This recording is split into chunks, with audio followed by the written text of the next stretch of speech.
Hello, good afternoon. Welcome to the Daily Live. Myself and John are going to have a chat about Manchester City's win as it was proclaimed yesterday. But apparently the Premier League are claiming they've won as well. So there you go. Choose your poison. On the face of it, John, the headline we've gone with, or the question we've gone with is, does this help Everton? Help moving forward, this ruling that you can basically sponsor yourself? Don't know. Will it, with Freakin say Freakin take over and they've got companies in their portfolio? Yeah, I mean, I think there's some water to go under some bridges first. But clearly, whatever happens still has to face up to a challenge on fair market value. Okay. So one might argue nothing's changed at all. Yeah. Oh, that's fair enough. It's not a case of Man City can rock up and say, by the way, we're now getting $1 billion a year for our stadium naming rights because we can do what we want. Yeah. No, they can't. Okay. So on that basis, as you were. All right. Well, what's been the big fuss made then? If nothing's really changed. And I think, give us a little basic overview for anyone who doesn't really understand. I haven't read 180 pages of stuff. No, but, right? And I have saved the file, but I'm not going to read it all. I think the most material thing which people think or currently think impacts us is not necessarily as a positive, but as a negative. Okay. Which is to say that loans from shareholders, of which we have about 451 million, is it? 451 million pounds worth of loans from Farhad Moshiri's company, right, or companies, which do not attract interest, are not got any sort of repayment timetable and so on, and they're fundamentally generally referred to by auditors as being equity, but they're not. They're sort of loans without any repayment timetable, right? 12 other Premier League clubs have something similar, right? And what's come out of this is that the judgment has said, well, if you're going to apply a fair market value test to sponsorship from associated parties, then surely the owner's an associated party, and if they are loaning you money, that should also be subject to a fair market test as well. Okay. Therefore, somebody would conclude that £451 million worth of debt to Farhad Moshiri should be attracting interest, right? Now, that doesn't mean Everton have to pay the interest, so it probably wouldn't have, it wouldn't have a cash impact. Okay. But when it comes to calculating PSR, and of course, Premier League have a bit of a history of not quite understanding how interest should be applied or not. Then people are getting all excited and saying, look at all these clubs, they've all got a problem because of this change. And I'll come to that in a moment. And the worst one, i.e. the one with the biggest problem, is Everton, because our shareholder debt is the biggest. Right, yeah. But they get excited because this all landed yesterday. And as you just started at your intro, it starts off with a win for City, and then it becomes a win for the Premier League. And at the moment, it's generally seen as it probably that City won the possession, but the Premier League scored more goals. Okay. So it's one of those. Things will change. The rules will change. No doubt because they jerk about a bit, don't they? The Premier League, they make it up as they go along. Oh God. Yeah. So no doubt they'll have a board meeting tomorrow, yesterday, whenever, to rush into making the changes that the judgment implies need to be made. But it's hard to see any of it being retrospective. So what? Frankly, we shouldn't have anything to worry about at all. I wouldn't think, personally. Well, apparently Stefan Borson's been on this morning. Who? Stefan Borson.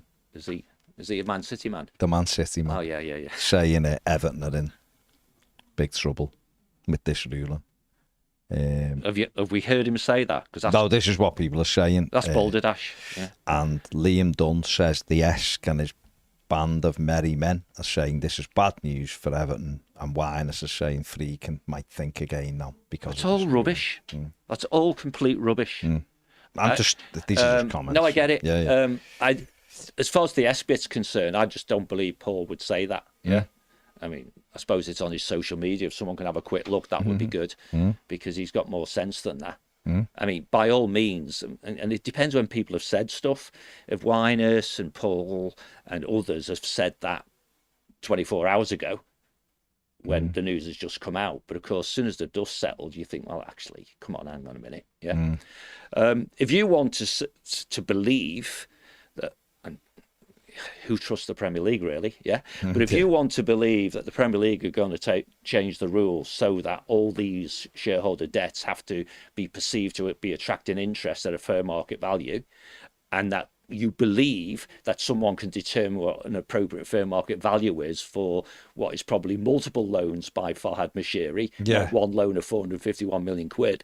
And it's when those loans started. And if you can do all those calculations and conclude that Everton will have a negative impact on PSR, maybe, but it doesn't seem likely.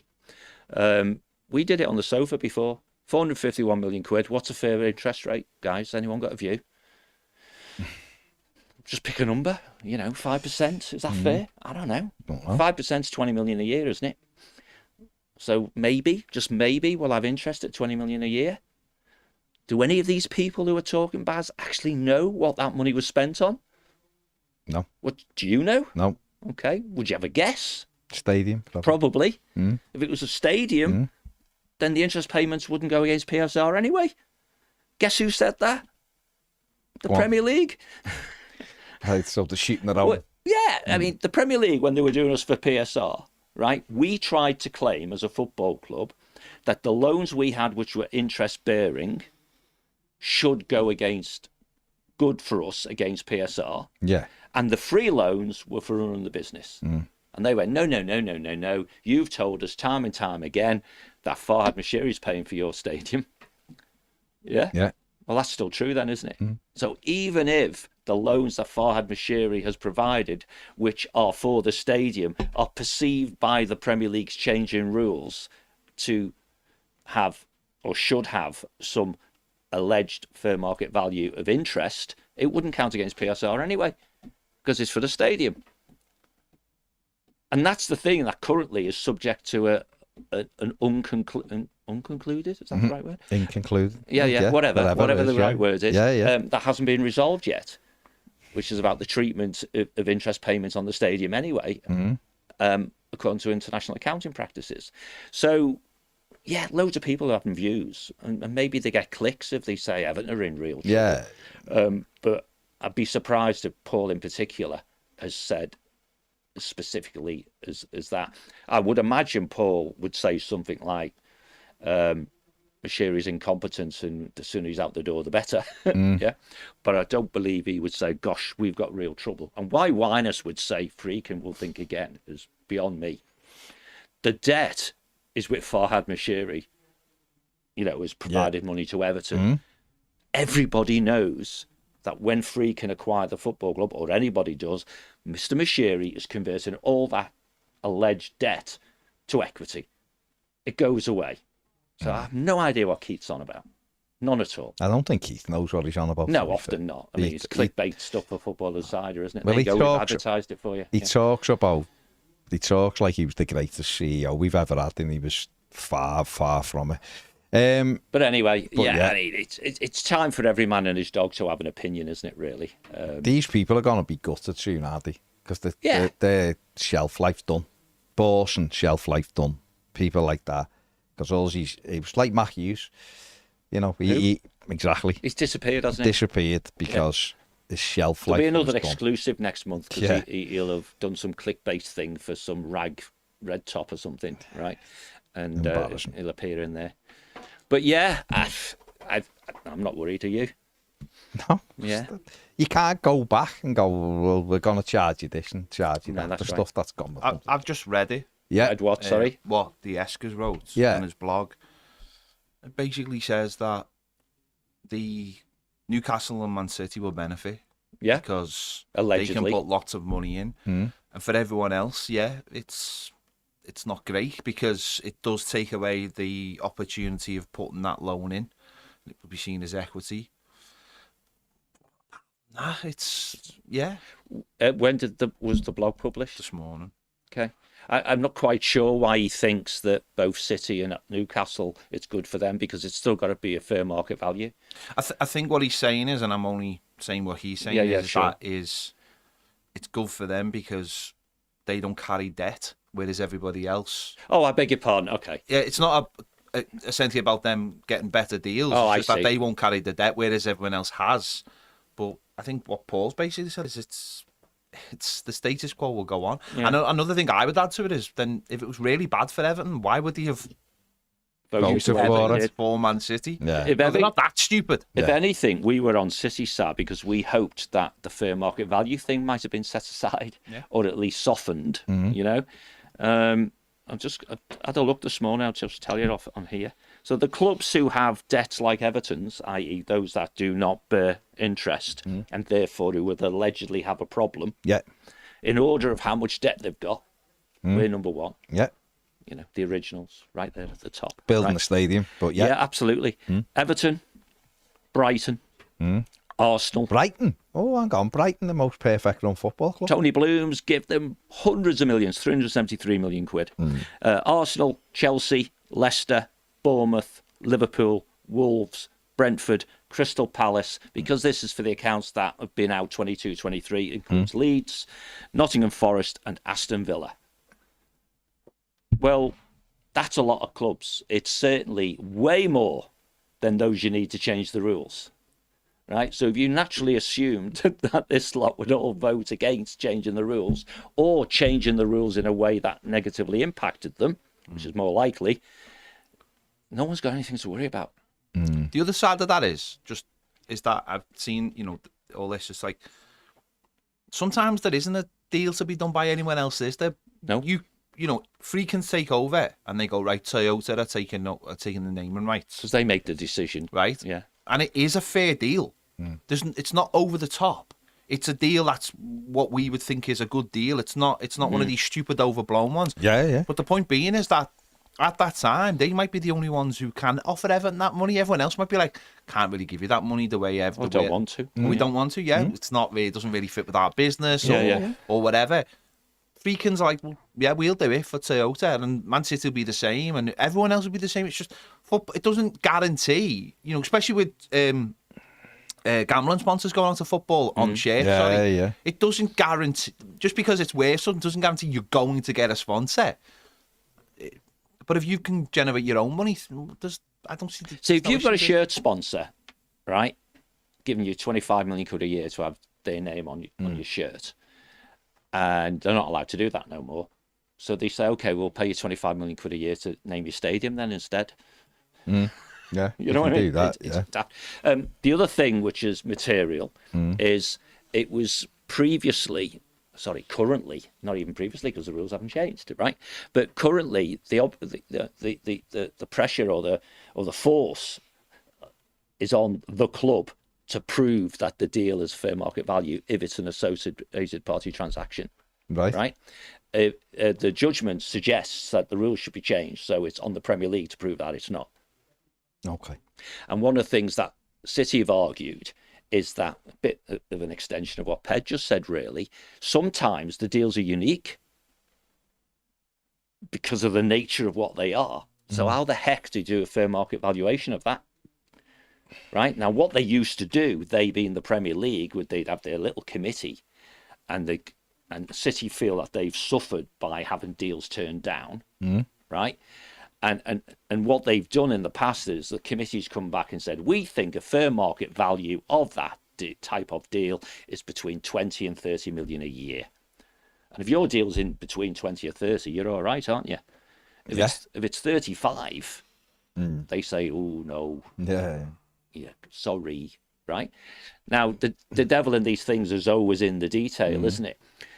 If Manchester City, say that was an example of them, then they say, and they might sue for compensation, I suppose, you wouldn't let us do a deal because you said it wasn't a fair market value. Well, couldn't they just have done the deal anyway, and only the bit they said was a fair market value would be included in things like PSR? See what I mean? So there's a huge amount of impact behind this, but you can distill it down to a couple of very simple things, right? Which is what we just said, which is the fair market value thing persists. The obligation is on the Premier League to prove a deal you bring to the table is not fair market value, rather than you proving that it is. Yeah. And this thing around shareholder loans, maybe that's a distillation of 178 pages. I don't know, because I've not read them all. But there's a lot there, and a lot of it, of course, was prep for City's big case on the 115s. So I think there's some smart people out there who do read everything that says this doesn't really help City as much as they would have liked, because they wanted to set a precedent around the force of sanctions. Right. And there's, certainly Top Hat, that guy on social media, his view very much is yesterday causes a problem for City, because he thought that they may have gone into a situation where they do a plea bargain, and just try and talk down the sanction, but that there's no help for them here on that. So it may actually be a case that goes on and spends lots and lots of money. Sophie says, Kieran Maguire says there's no need to worry. Oh, he's been on the Beeb today, hasn't he? So on Merseyside with Julia or somebody, but I've not heard. Have you heard what? No, I don't think we've heard it. But I'm not surprised, because he cuts through the crap and just says, there's nothing here. So, yeah. I mean, ignore Borson all day.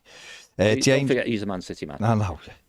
James Graham says, who's a YouTube member, says, does Man City's decision have any bearing on stopping Usmanov's investment into Everton? Usmanov can't invest in Everton because he's sanctioned, so it doesn't have an impact. They'll say they got deals costed. And I seen this yesterday, someone saying, well, City complaining they had 2 big deals lined up. Well, Everton got big deals stopped, didn't he, which went against us, back in the day. Which means that we got points deducted for loss of earnings, which the Premier League went, no, a war doesn't count. Yeah. Or that doesn't count. Well, there is that, yeah. My own view is that, we need to remember, actually, that it's the Premier League who set the rules, and the Premier League is the 20 clubs. Teams, yeah. And actually, City have just argued something yesterday around shareholder loans, which obviously we just talked is going to get, the treatment's going to be different, which is the opposite to what they voted for when it went through the Premier League board. Yeah. So the saw and the branch are sitting on, right? So it's very much in the moment. They needed a win, I guess, and they got one. But it's not a huge win. Okay. Fair enough. But do we know if there's a board meeting at Premier League to next week? Knee-jerk into this? Is it next week? Is it? Is that a scheduled one or an extra fancy panic one? No, I think it's an extra one. Is it really? I think it's an emergency meeting. Okay. So looking around the table, as I've just named all those clubs, you'd expect them to go, we'll do what the judgment suggests, which is we'll make shareholder loans get treated like any other third-party transaction, which means it has to have a fair market value. But anything you've already done is in the past. Why can't the 20 teams get their heads together and start working out some of these? It's so pathetic. Because they all have vested interest. No, but what I mean is, though, we've seen the Leicester thing. Now we're seeing this. The words aren't worth anything if they've not been done properly, and we're seeing this again. It's not a loophole, because clearly the people who have done this have said, the things that were done were clearly wrong. Why aren't the teams, if they are the Premier League, which always makes me laugh, the Premier League? No, you're the Premier League. Sit down and make rules that are clear for everyone to see. It's like they create knots so that it's like the clubs go, we can't be bothered untangling and all this. And when someone takes a little bit of time and money like Man City do, they untangle them and go, this isn't worth anything. You are wrong. No, we're right. You're absolutely right. It's just for the average fan, this is destroying the game. No, it is. And there's like and Baz knows this because he's heard me on the phone this morning about talking with someone who's providing a service to me, and it's backed by a proper contract with terms and conditions and so on. And Baz knows from about 6 weeks ago when I first saw the contract, I said there's complete balderdash because a contract was written 10 years ago. It's been modified loads of times, and now there's things which are mutually exclusive in there, where if that's true, that can't be. And if that's true, this definitely can't be, and so on. And then that actually, I don't know if you remember, Baz, I said, I've signed it. Yeah. Because I know if we have a dispute down the track, I ain't going to have to stand up to what I've signed because I can drive a bus through it. Now, so then you're into, do Man City know that when they were happily bumbling along until they get into grief and then they start exposing the issues? Were Everton happy and then they expose, and so on and so forth? And the reality is any contract like this should be written as if it's brand new each time, not let's tweak it. Not let's call a meeting next week to stop Newcastle, change the rules just to stop Newcastle, and then really be surprised a number of years later when you get a baseball bat taken to you, because actually it's pretty clear that you were actually doing the opposite of what you claim, because actually you were targeting not just a specific club, but a specific ownership and a specific country, probably. Well, that's because they weren't supposed to be allowed in anyway. That's what I mean. So, they let them in, and then now they don't. No, absolutely. So, and this is where Richard Masters, who's the man in the chair, someone's put out, he's still got a job. Yeah, absolutely, because his job, and no doubt they have lawyers and governance people and so on. He either knows that the rules are not currently fit for purpose, because he should have learned that over a year ago when they started coming after Everton. We need to revisit this. But the thing that he's failed to do clearly in the whole of the period that he's been the chief exec is get a hold of his shareholders. They control him, and it's a small subset of them that control him. Yeah. Him being the front man for the Premier League. This is a Premier League member going to arbitration about what they themselves had voted for. It's crazy. And I'll ask you, Baz, do you think the general outcome of what City have done is just good for City, not even good for City, but good for the Premier League's members in the round? Because all of those things could be, by different individuals, claimed to be what the result is. I don't know enough about it, John, to be honest. I don't know. My head hurts with it all. It's ruining. It is genuinely. But we had this a year ago. It's genuinely ruining my enjoyment. Accountants and lawyers. I start looking and just going, I actually am starting to not just really hate football. I hate it. It's just rubbish. It's ruining the enjoyment. What Masters has done and being allowed to continue to do is destroy English football at the top level. The clubs have played a huge part in this, destroying the fabric of it, because they just want the greedy, they want their own way. And we're left with a game that isn't pure in any way, shape or form. You go to match, it's spoiled by VAR, and it is. I was a big advocate for VAR because I thought it'd get rid of the cheating. If anything, it's made it worse. It's just in pure daylight now because people are interpreting things. That, without VAR the other day, the Calvert-Lewin thing, for argument's sake, it was a penalty, and it would have been a penalty 100 times, 1,000 times out of 1,000 times. What you've got throughout the game, every game, it's a penalty. And anyone who says it isn't a penalty doesn't understand football. End of story. Don't understand. And that's why referees didn't give it.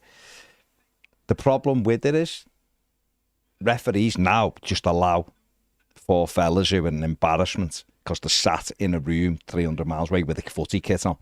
You know, like full kit wankers there with an iPad. Allow them to make decisions. So I don't have to make the decision now because these dickheads will make it over there. It ruins the game. Go the game the other day. You look at the linesman when the Corey heads it in. Linesman doesn't give it because he thinks he's onside. But that's factual, though.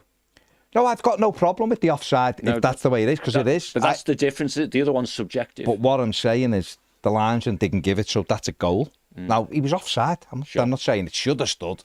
But what I'm saying is even those moments are gone now. Because you used to look at the linesman. Now, you might see it on match today and go, oh, he's been a bit lucky there. It was tight. Those moments are gone. So a goal goes in and you sort of go, even though the linesmans give it and the refs give it, if these full kit wankers 300 miles away find something wrong with it, it won't stand. Newcastle penalty the other day, 100% penalty, by the way. 6 minutes to come to that decision. From the moment he fouled to Gordon striking the ball. You only needed one view of it's a penalty, track them, end off. All of these moments in the game. Do you think, go back to the penalty one, their penalty, because clearly Tark had a bloody brain drain, didn't he? Sort of it's a penalty, yeah. Yeah. But do you think there was an opportunity there if different clubs were involved for the VAR official to conclude that the attacking player started the arm wrestling and therefore it's not a penalty? Well, it would be in other games not given, because what I've seen happen is they said he's not getting the ball, so that it doesn't count. It's a penalty to me every single minute of every day. It's a penalty. There's no need to do it. The same way as Virgil van Dijk was a penalty on Gay, but he mightn't have got the ball, so it doesn't count and we stop them. That's rubbish. It's a penalty. And other ones, and Liverpool have had ones that they haven't got that they should have got. It's not a Liverpool thing. Everton, you know what I mean? You just look at it. My point with it was, I'm just talking about the way the game's gone, not individual moments. I'm just using Saturday as more evidence of like, you're there and a goal goes in, lines and gives you, so people celebrate and you go, this will be offside once they look at it. Because you know. Would you be happier then, because you've not referenced goal tech, right?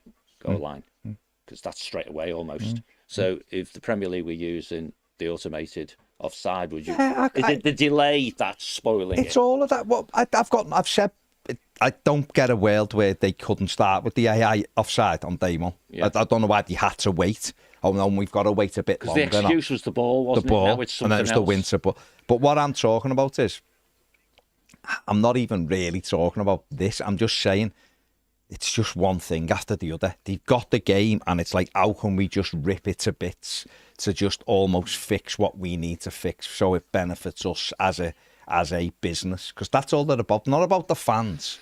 I don't care about the fans. This is about them having their clickbaitable clubs near the top and manipulating it all so everything falls in for them. Forget whatever club it is. All I'm saying, my personal enjoyment of going the game and being involved in football and loving football is being broken down one bit by a time. This ruling yesterday, the charges that Chelsea owned up to and still haven't been brought, that's just almost been brushed under the carpet now, even though they admitted they were guilty. Everton's interest payments. The interest payments, the Everton being done for building a stadium, looking for this. Now you're getting and even though there's this ruling yesterday with the loans is nothing, it's nonsense because it can't be retrospectively done unless that's a whole new court case, which is nonsense as well. It just feels like the latest version of like, let's just mess with it again and let's look for ways to obstruct anything. And me, just as a pure football fan, just want to watch footy. I'm just becoming tired with it. I just want to talk about the game, review the game, and then think about the game next week. I don't want to think about interest payments or third-party rulings or this or that or the other. And you've got these dickheads who come on and speak as if they're financial experts every day, having their 2 minutes in the sun, continuing to peddle stuff that if they actually stop them, does this actually affect? No, it doesn't. But because he's enjoying his moments, he's gone on, the Sun radio, basically. That's all that channel is. The Sun radio. It is, that's all it is. And he's getting his moments in the Sun. And others are just peddling the news. And it's just becoming really tiresome. Bortham basically just said that. You just listened, have you? I've just listened. Good man. He basically just said that Everton would have been in trouble with this if this had been in 2 years ago. Basically. Okay. He's just basically so that's factual, isn't it? He just basically said if interest had been added to, you're talking about another maybe 100 million onto it, and Everton would be in trouble. But he didn't say Everton are in trouble now, so I don't know. I don't know where that's come from. So again, people misquoting it, aren't they? Well, it's or worrying or listening. But even so, even if he didn't, I'm just talking about the tiresome nature of the game. You just want to. Footy used to be great and it'd be exciting. It'd be just about the game, wouldn't it? I don't want to know about balance sheets. I honestly don't. I just want to see my team and go, I think we need to sign this player in the summer. Yeah. Well, Ped's just said that SLB fella, right, has said if, right? Well, if you'd been able to spend as much money as you liked on footballers without PSR, Everton wouldn't have been in any trouble at all. They'd have been in Champions League by now. Very much like City were. Oh, there's a good point, right? So you can't do hypotheticals, but that's a show, isn't it, on a radio channel where presumably people pay to phone in. So they want people to ring up, so they're bound to go for the sensational end of it. Everton are in real trouble. Meanwhile, Kieran Maguire, who is an expert, is on a station you can listen to for free saying not to see here, move along. You pays your money, guys, and you takes your choice who you listen to. But isn't it just becoming a bit tiresome? Totally. Totally. But what's right? What's the end game? Like, what is the point? Yeah. Like, bigger and bigger broadcast income. What I mean though is for Manchester isn't it? City, all it is sheer domination, isn't it? That's the end, isn't it, for all of us? It's Manchester City having sheer domination in football, winning every single trophy. They do it already. They don't win every single trophy. Most, yeah. Being able to have a 35-man squad, being able to have 80,000 at the ground, and it just becoming all it is sports washing, and that's what it's been from the start. Newcastle will get involved soon, and they'll build a new stadium. They'll do exactly the same. They've got a rabid fan base who are happy to get involved in it. They picked the right club because they've got no problem getting involved in it. And you just wonder what, like, for the Premier League, John, what's the point? Because all this is going to drive is the Super League. This is just, to me, is a big. Someone has decided we really want the Super League, and we're just going to cause as much trouble as we can. And I believe that is the. Who's the ones causing as much trouble as they can? For me, I believe it's the Saudi Arabians and the Man City owners. For me, they know exactly what they want. They want a Super League, and they're going about it to get that in, and cause as much disruption in football as they possibly can. That's just my opinion. Okay. That's just my opinion. I wouldn't agree with it, but yeah, that's fine. No, that's just my opinion. But that's not like look at these evil people. By the way, no. That's just a clear thing of these people know exactly what they want. They want sport and the money around sport to be centred around the Middle East, and that's fine. Of course, yeah. That's fine. They've done it with the boxing. Yeah. They're doing it with the Formula One, with the golf. Yeah. That's fine. And now they want the Premier League, or a version of the Premier League, or a version of the Champions League, and it's disrupt, because you're getting to that point where, whether you walk away from football because it's getting, like Baz just said, all this stuff, or you go, what's the point? Manchester City win. I mean, forget about us. Imagine being a Liverpool fan. Right. I know we've got no Arsenal, sympathy for them, but that must be tiring. Going again every year and trying to do it in almost like a respectable way if you're Liverpool. And to be fair, none of us can actually go, they're a disgrace or they've done it. Liverpool have done it quite the right way in many ways. And it must be exhausting knowing that you can get that close. And you know it's just going to get taken away. Pick a better example. Their nearest neighbours. United? Yeah. But in the grand scheme of things, United have as much resources available to them, organically, if you want to call it that, as Manchester City do. But just like Everton, they couldn't bloody piss in a pot if it was 2 inches away from them. The difference with that, though, John, you can tell me. The difference with that, though, is the two different ideologies, isn't it, of the owners. The owners of Manchester City are grandstanding for not just them, but their entire thing, where the Glazers are just capitalists and they just want the money. They don't care about grandstanding. They don't actually care about trophies. And that's the difference in the ideologies. I'm talking about even after the Glazers have taken out huge slums of money, Manchester United still have more resources than anybody other than City, and perhaps even on a season-by-season basis than City. But the difference is... It's not what you do, it's the way that you do 100%, it. The difference is the Glazers just don't care, John. The Glazers don't care, do they? They don't actually care. It doesn't keep the Glazers up at night whether they win or lose, where I think the people who own City, it actually does, because it affects the whole plan of what they want. They want, and again, I use this word with a light touch, they want dominance. They want to dominate sport. They want to shift everything from the West to the Middle East. And again, I'm not someone who goes, that's a disgrace. Listen, they've got the money. If they've got the money to say they have, which they have, they'll do that. And again, I've got no problem. See, you say that, and I, a very personal view is I think that the scare, I'll just make it emotive, the scaremongering about how sport, blah, blah, blah, for all the reasons you just expressed, is going to be destroyed as we know it. I just don't see it. No, I'm honest, I don't, because, things come and go, right? Yeah. Not so long ago, China were going to destroy it. Back 30, 40, 50 years ago, cricket was going to end because of Packer and the things he was putting together. So you will. This is tangible, though, isn't it, John? Well, it is and it isn't. It's a lot more tangible. Well, it is and it isn't, because it's tangible, because every Newcastle fan will tell you they are the richest football club in the world. but they can't buy a player. They have to sell because rules are rules, and they are there, right? And there's nothing in the judgments of the last 24 hours that makes it any easier for Newcastle to break that glass ceiling, other than getting the rules that says, which doesn't exist, that owners can spend what they want, right? They haven't got it, right? So Newcastle are not going to join that party anytime soon. No, but they're probably not going to build a brand spanking new stadium. Every club out there aspires to a bigger stadium when they think they're in a success loop and all that sort of stuff. But there's a reason why so few brand spanking new stadiums get built, because they cost a lot of money and they take a lot of time, right? They would not be in their new stadium this decade. Oh, yeah. You know, Manchester United have huge sums of money that they can use, right?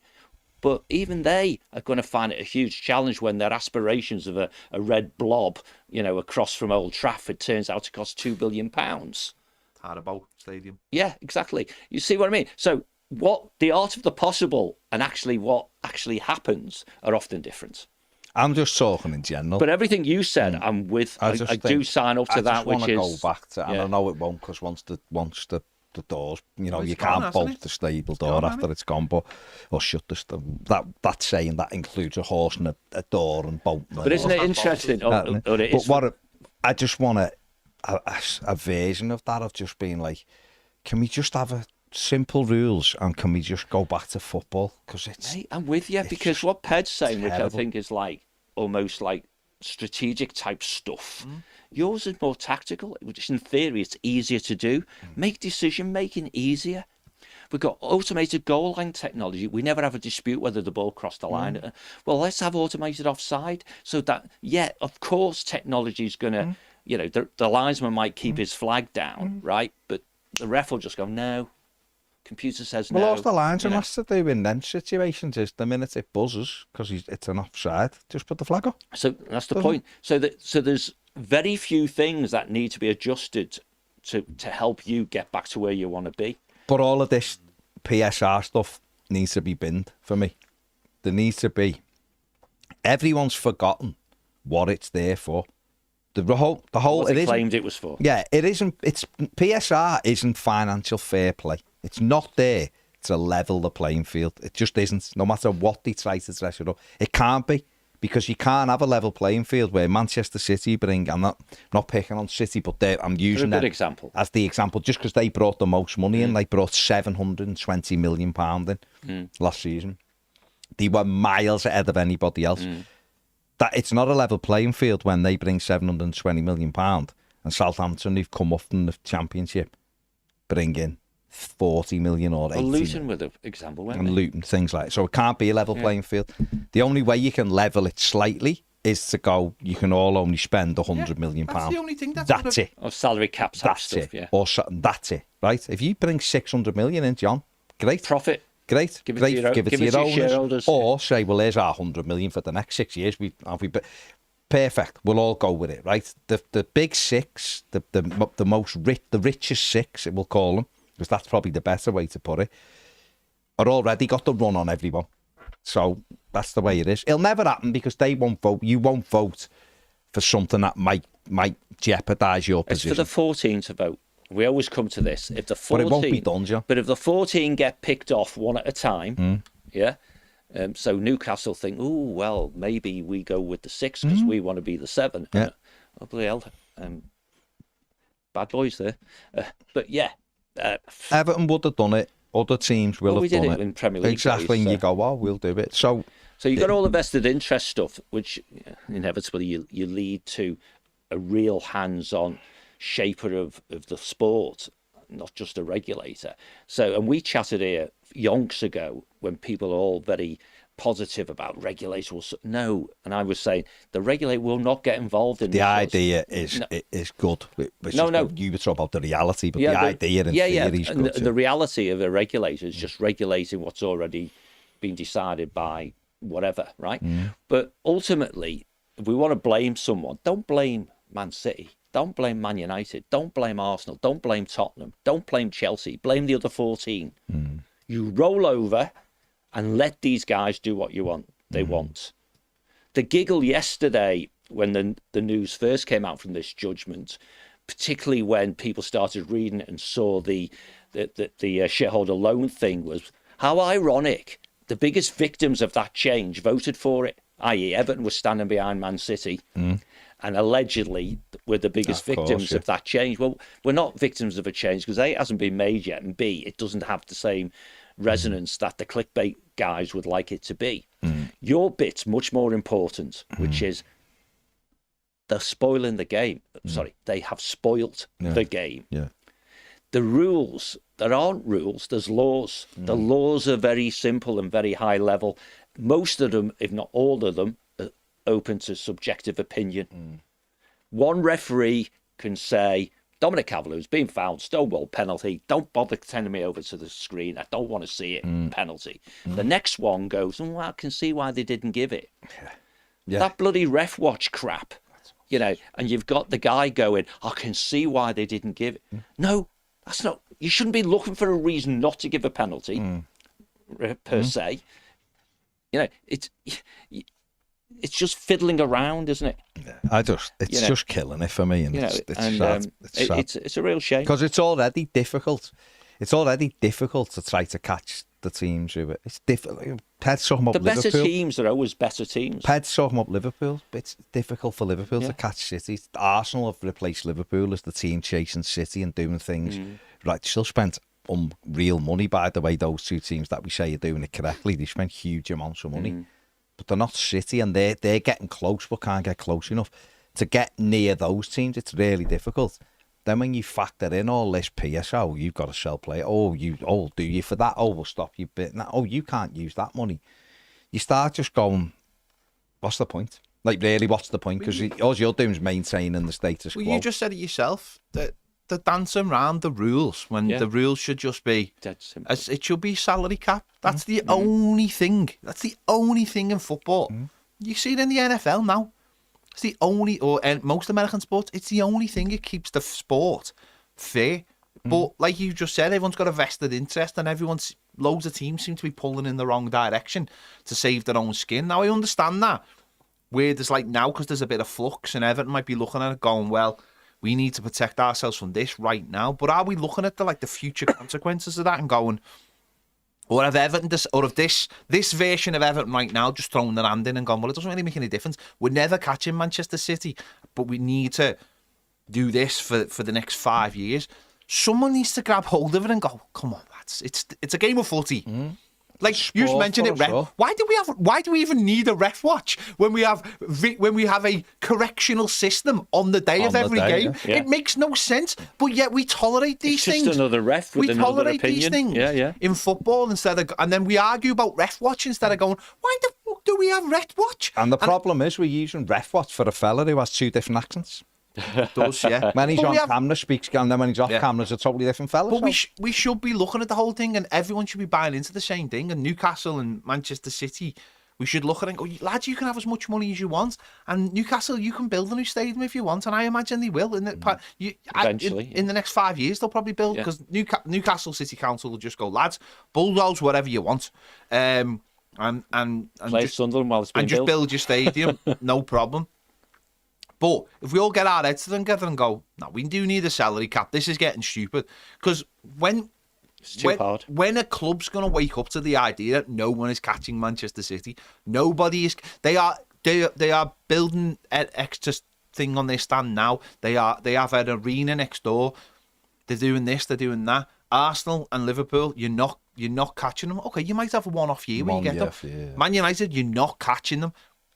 As an Evertonian, I sit there going, yeah, you know, we used to have like this idea of what we were going to do. Now you just sit there going, I just want to enjoy going the match rather than thinking, we've got a chance of winning. It's getting killed. That's the point. There's two things, as John would say.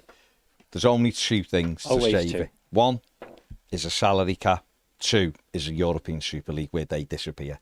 Where those rich clubs go and play on their own with all the other rich clubs and get off and leave the rest of us to get back to the beautiful game, a game where we can go, a game where competition, you've got a chance of being successful. The way this is going, there's gaps appearing.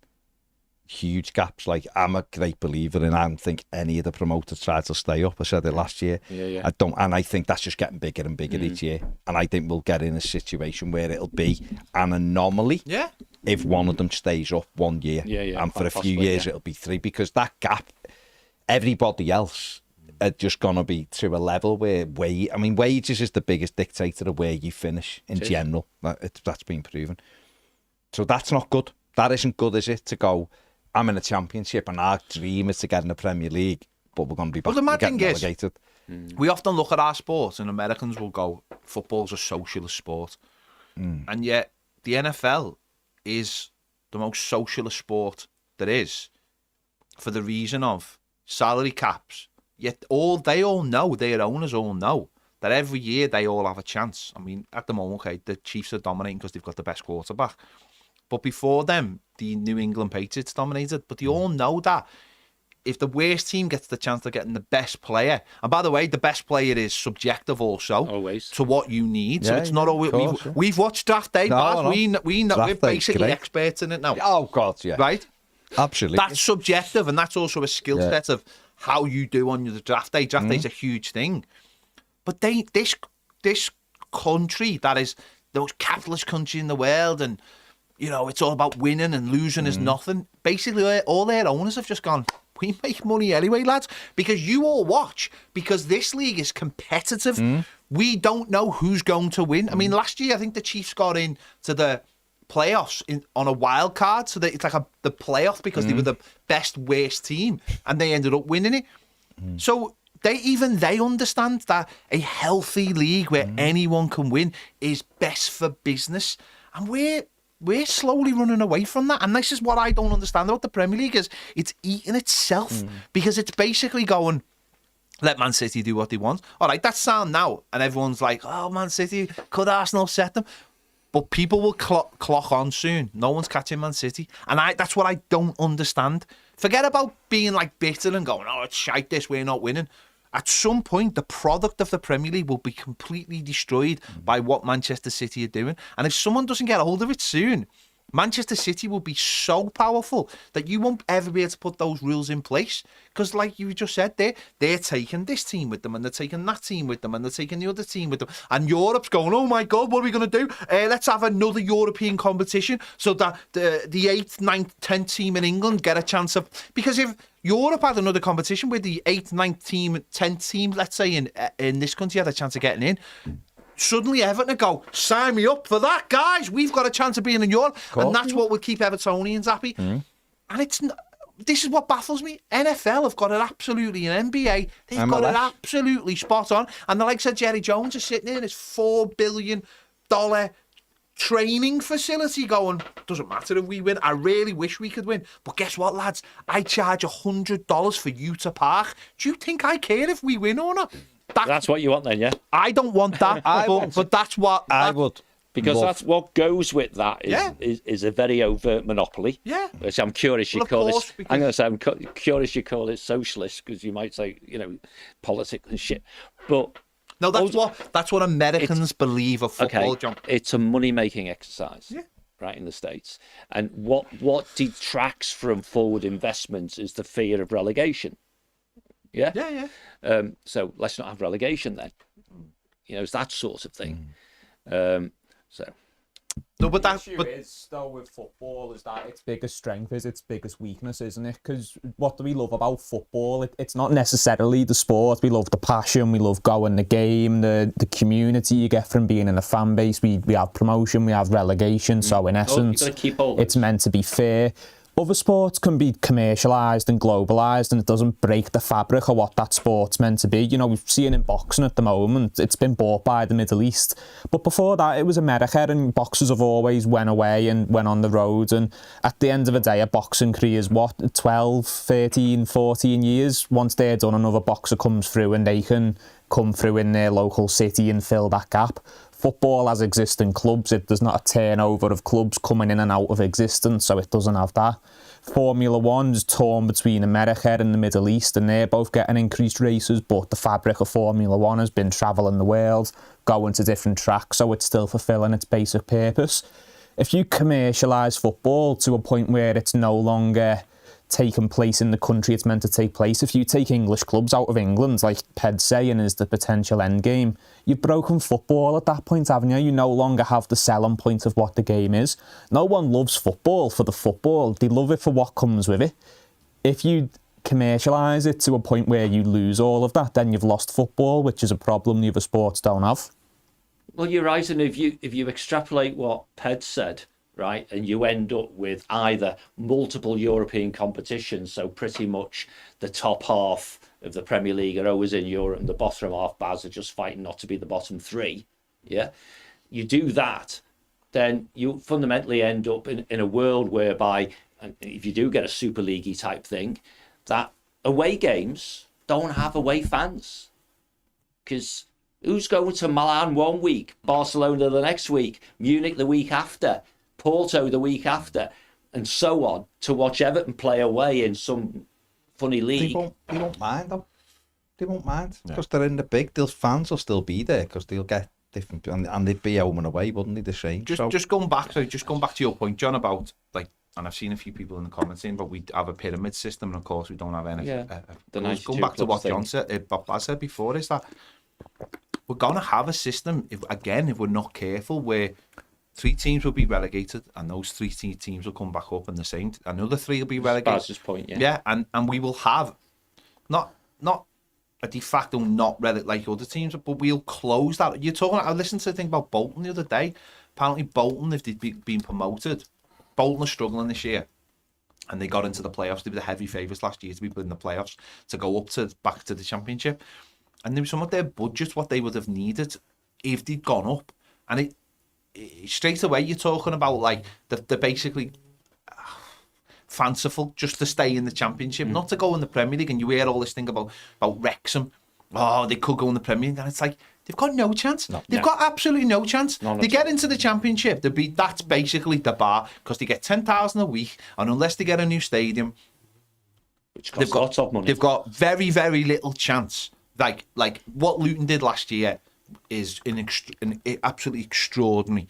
But they've got such a little chance, and we're getting to that point now where we will see the same 2 or 3 teams who go down fighting to get back up, and then okay, if one stays up, then one will go down, another one will go down, and then they'll come back, and we're going to get a point soon where it's not going to be, okay, the Premier League is 20 teams, but effectively it'll be 23 teams. Just 26. It'll be 23. Yeah, and 3 of them for a season just won't happen to be in the Premier League. And that's like that. You know, you already know this. We're shrinking and shrinking and shrinking and shrinking all the time. You already know this, because they've talked about having Premier League 2. Well, yeah. Well, it's inevitable. Give like the them even more money. The Championship will become a Premier League 2, won't it? Ryan says, hey, lads, who'd be your realistic pick to manage us next season? That's for another day, Ryan, surely. Jay says, is Man City's win any burden on Usmanov's investments in Everton being stopped by the Prem and the government, like in the past when he wanted to put money in? Because City have bemoaned that they had 2 big deals and they stopped them. But I think all they're doing is just saying, this is why it's unfair, aren't they? Wouldn't benefit Everton now, would it? That they went, well, we could have got another 100 million, but you wouldn't allow it. You can't have it retrospective. You can't have not retrospective on PSR and then retrospective on another one. Otherwise, if we have full retrospective, we're in trouble. We're in trouble, yeah. And apparently, Stephen Bolson said Everton won't be in any trouble. They, like Pat just said before. Yeah, which is what our instant reaction. Well, what you said that I asked you this morning, you confirmed to me what it was. Simon Taylor says, "Hi guys, imagine the media managing to turn the news story into a negative for Everton." Josh says the narrative in the media that Everton are buggered are going to look amazing when we're in the new stadium with new owners next season. Dan W says, feels like we've missed 2 opportunities this season to sack Deitch. I struggle to see how people still defend his tactics and his playing style. Are people defending his tactics and playing style? I don't know. He doesn't mean, I think he just means in people who he may speak to. Do you know the curiosity is, it's, again, and some of them have spoken crap over the weekend, haven't they? But pundits, analysts, ex-players, you know, they're all on this bandwagon. He's doing an awesome job, aren't they? Or the ones I hear anyway. Because they're listening to propaganda stuff that's coming out as if it's an impossible job. Yeah, and it's not. If you've done something down so much and make it really, it's like saying it's really difficult to make a cup of tea. I keep making you a nice cup of tea, John, but you want to see, you know what, carrying that kettle from there to there. It's really hard. Only a couple of people could do it. And lifting milk or the side, you know, I'm doing a great job. So every time Don't tell me about sugar. I've made 500 cups of tea in my life, you know. If you tell That's not people, the greatest analogy, I must no, but I'm admit. just saying. But if you make it was started so he finished. 500 isn't that many cups of tea. to be really difficult. Don't we know we say this Every all the time time? you just Baz complete, makes 500 a week. Yeah. absolutely. Every time you just complete that difficult task, you want a pat on the back. That's what it is. So people go, oh, it must be really difficult to do that. So there, it's a bit like when, you know, when Ned switches the computer on, he makes it sound really difficult. When you do it, It's a only button. joking. But that's what I mean. It's like that thing, isn't it? So people have bought into that. Oh, It's not just the manager, though. It's not just people listening to the manager. I think far predating the manager, there's been a lot of people in the media who love the idea of Everton struggling and doing well to stay up. I remember after Moyes left us to go to Man United, and obviously there was the back and forth with Moyes and the Evertonians, and there was, I can't remember who it was only young at the time, but someone on the radio saying, oh well, you know, Everton were fighting relegation under Moyes and he was doing brilliantly to keep them. We weren't fighting relegation under David Moyes, we were getting into Europe, but it was said as fact and it went unchallenged. And there is a perception in the media, and people do like to back it up, about Everton are doing well to stay up, struggling little Everton. So now we are in a position where we are a little bit closer to that. People are loving it, aren't they? Benitez started it. Benitez come in and started saying how difficult the job was, even though when you look at the squad of players, and he got rid of the ones who would have kept Everton no win. We'd have been right up there if Hammers had stayed and Moise Keane and people like that, because he'd have had options, but he got rid of all his options. But he started that. Dumb it down. So if I do an all right job, I'm an amazing man. I love David Moyes, but Moyes was really good at the knife to a gunfight. And Moyes he did get more. He squeezed every drop out of us at times because he had a small budget. But if you tell everyone how difficult something is, and then you're the one completing the task, everyone thinks you're amazing. You know, Mourinho's done it in his, he's done it at times in his career. He did it at United.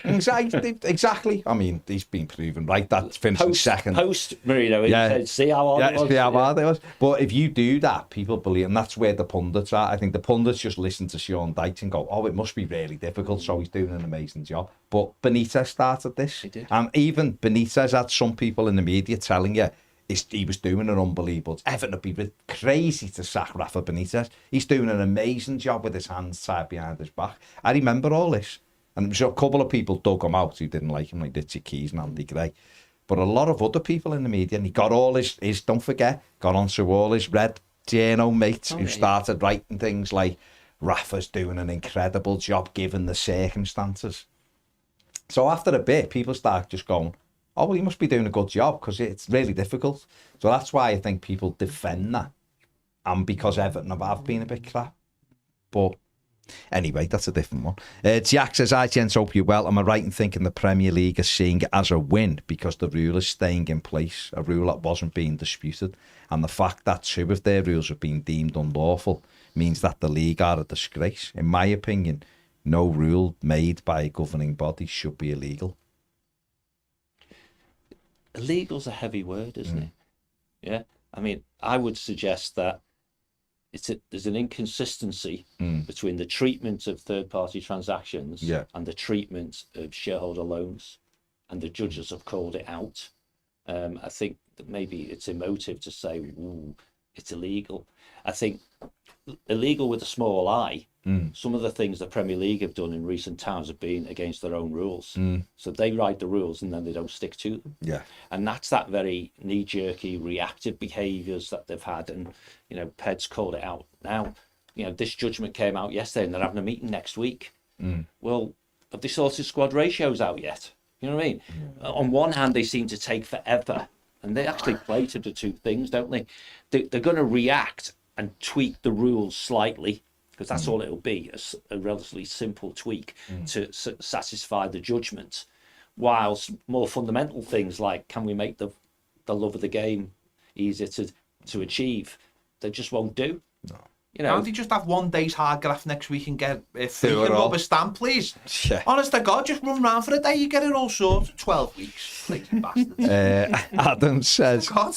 do you know what I don't get about this uproar on the back of Everton's clip of the golden penalty miss? Anthony. When Neil Maupay replies to Fabrizio Romano's tweet about him joining Marseille, uploading a video of someone on their knees in jubilation, everyone finds it hilarious and talks about him as if he's some comedic shitter. But when Everton do it, it's disrespectful and in bad taste. I love it and hope they do more of it. You didn't like it, did you, Baz? I didn't. I just didn't see the point of adding stuff to it. Put the penalty, save out, put England's number one, no problem. But the other bit, but it is what it is, isn't it? It's all gone a bit over the top. Yeah, people have jumped in for no reason. Well, the But, reason is it's an international break and the game hasn't been played yet. well, possibly, yeah. Well, it was Saturday night though. People jumped in, didn't they? Yeah, People yeah. were on it straight away. Yeah. Again, it's little Everton piping up. Oh, we can all laugh at them, but if they laugh at us, oh no, we can't be having that. And to some degree, that's the reason for doing it, to try and break that perception. Buck says the Freaking Group are going to plough $4 billion into Everton. Just thought I'd get a bit of fake news out there. Nathan Wasn't it says, 5? just plough it all in. Nathan says, do you think they need to make contracts like the NFL if they go to a salary cap so you can cut players? And if you buy a player, buy the contract instead of the player. And if you cut players, you get dead cap space, taking up cap space. It'd be interesting. Oh, well, wait till the recent judgment turns out to say that transfers don't count no more. Don't know, Nathan, is the answer. That's not got much attention recently, but it will come back. Hang on a minute, that judgment that player got, what does that actually mean? Oh, the one that, the ones who can just go off on free. Yeah. Okay. Well, they were Breach your saying, contract whenever you want. Sort of thing. basically, that's what it said last week. You can walk out, can't you, if you don't like it? Well, you can. So they'll just write contracts differently. You know. Gary Ward says parity is the goal of the NFL. If your team has no realistic chance to win a championship, then what's the point of going to match? You're right, Gary. To be entertained, which you've argued. I'm not getting that either. I'm not getting anything. So people drift away, or worse, the people like us who have got the addiction, we'll stick around till we pop our clogs, but no people will replace us because they'll go, what's the point? Would you? Well, if I'm starting now, why And would you? even being, if it becomes what Ped said, proper football fans, if they happen to be Man City fans, will they want to win every game every week? Where's the jeopardy in that? Oh, look, we've won the Premier League 27 years in a row. Oh, well done. And, Nathan says, need to change the academy stuff so it's the majority of local players, only a few from outside the area. Michael Rafferty says, the Prem is becoming Scotland on steroids. It is, isn't it? Only a couple can win it. So, anyway. What happens when City get thrown out the league? He won't though, will he? Will they not? No. I'd be amazed. I don't think. Whatever happens with that judgment, it's going to be entertaining, isn't it? I can't see them getting thrown. They'll City. I can't see it. I'll probably wrong, but I can't see it. Because you'd have to admit, they'd have to admit that they had no control over all this that was going on at the time, the Premier League. And then if it was that unlawful what City have done, they've allowed this to drift for over a year. And City just won the league again and could win it. Do you know what I mean? It makes them look even more stupid. Being independent, making the judgment. No, I know, but I'm saying that, I'm amazed he's still got a job after what well, we had this. He's destroyed from Everton onwards, he's kept his job. Yeah. And those 20 clubs who are going to have this emergency meeting next week, any time during all that period, they could have said, could we get a better chief exec? Mad, isn't it? Denise isn't doing anything, is she? She's that gig. Imagine it. Jesus. I don't think managing the mums of Wavertree is a good enough thing to get you the chief executive of the Premier League, but who knows? Who knows? Right. We're on More Than a Game at 2:15. Big thanks to John. See you later. Enjoy.